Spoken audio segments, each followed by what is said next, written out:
people won't give you a chance if they don't like your cover. One thing I learned over the many years of doing this is it's not important if the person who's on your cover matches the exact definition of the person inside the cover. What matters is that it fits the tone of what people expect for the genre, and the book feels good in your hands.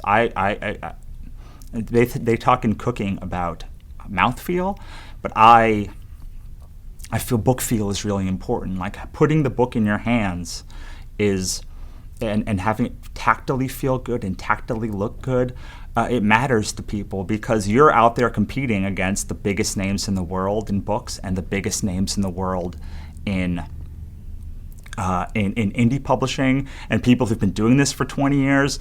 And if you want to make a splash, you have to show that you are worthy of being in that conversation. And part of that is knowing the genre enough to know what the cover should look like, and the blurb should feel like, and that everything looks like a cohesive professional package. And if you can't do that, then you have almost no chance. It's not that you have no chance, but you have almost no chance because the market is flooded with people who know what they're talking about.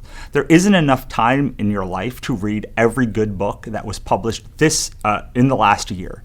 If you just cut out every bad book and you just picked every good book that just was published in 2018 or 2019 or 2004, and you just picked a year, you in your life wouldn't be able to read that many good books. So it's really important that you show that you're as good as those books, at least in feel, because if you can't, there's just no hope because people aren't going to give you a chance. It's not fair.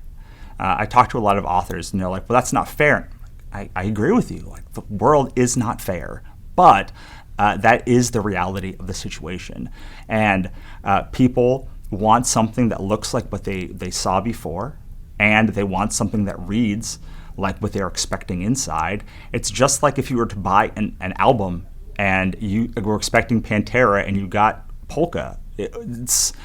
It shows a complete lack of understanding about what you're selling and what you're marketing, and it's, I honestly can't stress how important it is. I'll give you a quick example.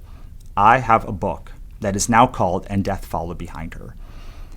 It started out its life as a book called Katrina Hates the Apocalypse, and then it moved into a book called Katrina Hates Everything, where we combined 3 books together. And finally, it ended in this book called "And Death Followed Behind Her." It sold nothing, almost, maybe not nothing, but next to nothing in those first 2 iterations. We brought it back in "And Death Followed Behind Her." We changed the cover, we edited it a little bit, but really it's pretty much the same book with just a new title and a new cover. And the sales skyrocketed, and the sales for the entire series, the 4-book series now, which has 12 stories total, just decimated anything. We made maybe, let's call it $2,000 the first year we put those books out. We made $10,000 in 1 month when we relaunched those books with their new covers in their new series. So that's just, I honestly did not think that it would be that big a deal. And even though I teach it, I've